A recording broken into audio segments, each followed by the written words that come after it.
Chegou a hora de Rocketman, a tão esperada cinebiografia de Elton John. O filme entra em cartaz esta semana, hoje, se você está assistindo esse vídeo na quinta-feira, e no resto do mundo ao longo dos próximos dias. Mas espera aí, cinebiografia. Você parou para prestar atenção nessa palavra que eu disse? Cinebiografia? O que é uma cinebiografia? O que é para você uma cinebiografia? Eu acho que uma cinebiografia é você pegar a vida e obra de um artista, no caso, um músico, e você contar essa história, contar da maneira mais fiel possível à realidade, quase que um documentário, mas ficcionado, com atores, recriando o que aconteceu na vida real. Dá pra dizer que é uma cinebiografia, esse Rocketman? Eu chamaria mais de uma fabulografia. E esse é um termo que eu acabei de inventar. Por que uma fabulografia? Porque o filme, na verdade, é uma grande fábula, uma grande alegoria da vida do Elton John, baseada em fatos reais, baseada na vida do Elton John. Então, quando você lê no filme baseado em fatos reais e você assiste esse filme, aí você entende o porquê que ele é baseado em fatos reais e não simplesmente uma história recontada com atores. Por quê? O filme parte de um pressuposto. Parte de um fato. Eu não conferi esse fato, eu não sei se ele é real, mas isso não importa, tá? E eu vou dizer o porquê. Parte do fato de que o Elton John abandonou um show no Madison Square Garden e se internou numa clínica de recuperação de drogados, alcoólatras, e o filme começa com essa cena, ele entrando, aliás, é de uma maneira sensacional, não vou contar para não estragar a surpresa, óbvio. Ele entra e começa a conversar com aquele grupo, aquele círculo, sobre sua vida. E aí essas histórias vão aparecendo, vão sendo encenadas, não só pra gente, mas a impressão que me dá é que vão sendo encenadas para aquele grupo. São as memórias do Elton John sendo colocadas ali para aquele grupo e ele contando para o grupo, obviamente pra gente também, que tá do outro lado da tela, como é que as coisas aconteceram. É a visão do Elton John sobre os fatos de sua vida, não é a visão de outras pessoas. Eu não sei, talvez não tenha nenhuma cena no filme em que o Elton John não apareça. E isso é proposital e isso faz todo sentido quando a gente toma por si que o filme é uma grande alegoria da vida dele contada por ele. E contada por ele não só na tela, como se a gente imaginar que ele é o produtor do filme, ele aprovou tudo, ele estava lá em todas as filmagens, ele aprovou a escolha do Taron Egerton, daqui a pouco eu vou falar sobre ele, para interpretá-lo. Então isso tudo fica muito claro na nossa cabeça quando a gente assiste ao filme. É o Elton John contando a sua história a partir das suas lembranças. E a maneira com que isso é contado no filme é pouco convencional. Primeiro, vai aí um aviso. Se você não gosta de musicais, quando eu digo musical, é aquele musical mesmo em que a pessoa levanta e começa a cantar uma música e aquilo é o diálogo que ela está travando com outra pessoa. Musicais como, sei lá, West Side Story, Noviça Rebelde e por aí vai. Se você não gosta desse tipo de filme, talvez você não vá gostar de Rocketman, porque o filme tem vários momentos desse tipo, vários momentos em que o personagem, não só o Elton John, tá? Outros personagens do filme levantam e começam a cantar. Agora, o que eles começam a cantar? As músicas do Elton John, meticulosamente colocadas nesses momentos da carreira dele que as letras fazem sentido com o que estava acontecendo. Então, de cara, o filme já quebra um pouco aquela história que a gente viu muito no Bohemian Rhapsody. Claro, a comparação é óbvia com o Bohemian Rhapsody. A gente viu no Bohemian Rhapsody e a gente reclamou muito, inclusive, aqui no próprio vídeo que eu e Terence gravamos, a gente reclamou, tal situação não foi real, tal situação não aconteceu aqui. Nesse filme, eles deixam claro que as situações não são reais. Ele é baseado na vida do Elton John. E aí você tem liberdade poética para você fazer o que quiser.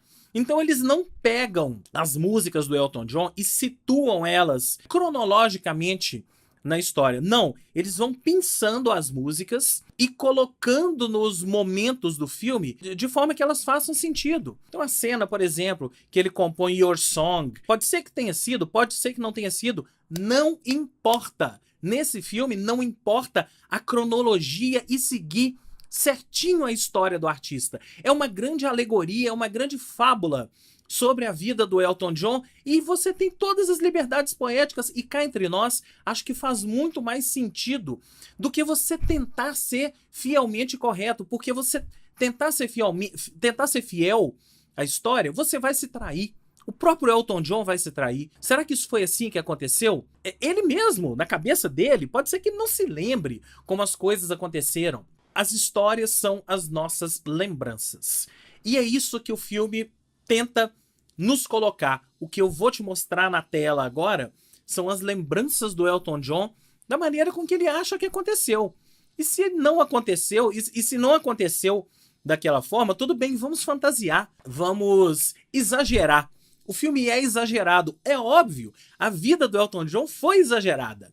Não dava para você fazer um filme convencional para falar do Elton John, porque a vida dele foi toda exagerada. Pega só as imagens dele, dos figurinos dele, e vocês vão ter a certeza de que ele foi um cara exagerado, ele foi uma pessoa exagerada ao longo da vida, não só na maneira de se vestir, como na maneira de se portar, e não preciso nem dizer da parte de drogas, bebidas, que isso quase levou à morte mesmo, ele tentou suicídio. Existe essa cena no filme, não sei se é exatamente como aconteceu, mas de novo, não importa.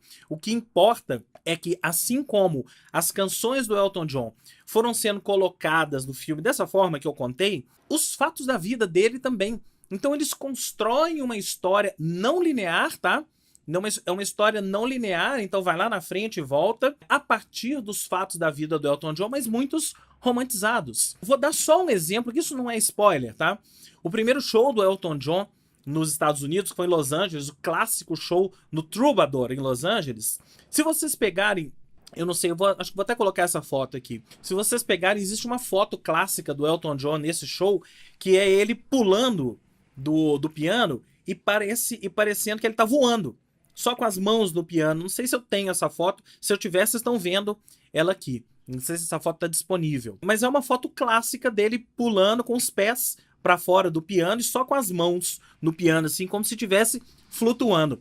Essa cena no filme, ela é colocada de uma forma lírica até, com as pessoas todas flutuando no Troubadour nesse momento. Então o Troubadour inteiro flutua e é muito bonito. Ok, para não falar que eu gostei de tudo do filme, tem algumas passagens dessas que podem ter sido meio barangas. Vou usar a palavra baranga, você conhece muito bem o conceito de baranga, não é? Então eu acho que algumas cenas podem ter ficado meio barangas. Mas isso não compromete de forma alguma o resultado final do filme, que é um filme good vibe, apesar do tema. O tema é a vida do Elton John? É. Mas o que é o pano de fundo? É o clichêzão. É o clichêzão da história do astro do rock, que é sozinho. No caso do Elton John, o fato dele ser gay, e isso é colocado para ele, e ele coloca isso para si mesmo ao longo dos anos. Ele é uma pessoa muito sozinha, né? Ele foi uma pessoa muito sozinha, e essa solidão dele sempre transpareceu em toda a sua vida até um determinado momento. Eu não vou dizer, tá no filme, vocês vão ver, e isso é real mesmo. Mas o fato dele ter vivido essa vida e colocado isso na tela é o pano de fundo do filme. O pano de fundo é o astro do rock, solitário, e que se entrega ao mundo das drogas e do álcool e do sexo. O filme começa com isso, inclusive. Ele falando isso claramente, que é um viciado em álcool, viciado em drogas, viciado em sexo. E precisa se tratar. É o clichêzão do rock? É. Mas o Elton John meio que viveu esse clichêzão. Para ele não foi um clichê. Era a vida dele. Ele se entregou realmente a isso e é um dos sobreviventes do rock. Se o Elton John tá aí hoje, é porque ele resolveu se tratar. Ele, há 26 anos, não põe uma gota de álcool, não usa drogas, tá sóbrio e vivendo uma vida muito mais pacata, com menos turnês, menos discos. Ele tem 2 filhos, né? 2 filhos.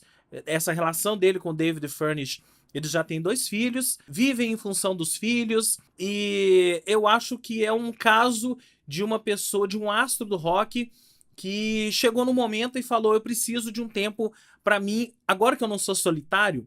Isso eu tô tentando entrar na cabeça dele a partir até do que eu vi no filme, tá? Agora que eu não sou mais uma pessoa solitária, eu vou viver esse momento pra mim. Não é à toa que ele tem feito menos turnês. Parece que vai embarcar agora numa turnê mundial que ele considera ser a última turnê da vida dele, até na esteira do filme. Mas é isso, o Elton John me passa um pouco isso. Um cara que viveu todos os excessos, teve à beira da morte, se curou e agora quer levar uma vida pacata. Viveu a vida do rockstar e agora ele é digamos, um rockstar reabilitado. Isso tudo tá no filme. A comparação com o Bohemian Rhapsody eu já disse. O Bohemian Rhapsody é uma cinebiografia, é uma tentativa de fazer um filme real. O Rocketman, em momento algum, quer ser real, quer fantasiar. E aí, a gente chega no último ponto do filme, que é o elenco. É impossível você falar de Rocketman sem falar do Taron Egerton, ou Egerton. Que puta acerto foi esse cara pra esse filme. Primeiro que ele se parece com o Elton John. Impressionante a fisionomia dele. Depois, que é o outro grande acerto do filme, ele canta e não só dubla. Foi um grande acerto você colocar esse cara pra cantar. E a gente não fica no filme julgando se ele tá cantando melhor que o Elton John, se ele não tá cantando. A gente sabe que é um ator que tá cantando, mas ele é um ator que canta, e ele é muito bom. É incrível a performance desse cara, e desde já eu falo, se o Rami Malek ganhou o Oscar pelo Bohemian Rhapsody, olha, a performance do Taron Egerton é muito melhor, muito mais visceral, ele encarna muito mais, ele tem todos os trejeitos do Elton John, mas ele não fica caricato, né? Claro, assim, dentro dos limites, porque o Elton John, por si só, já é um personagem caricato.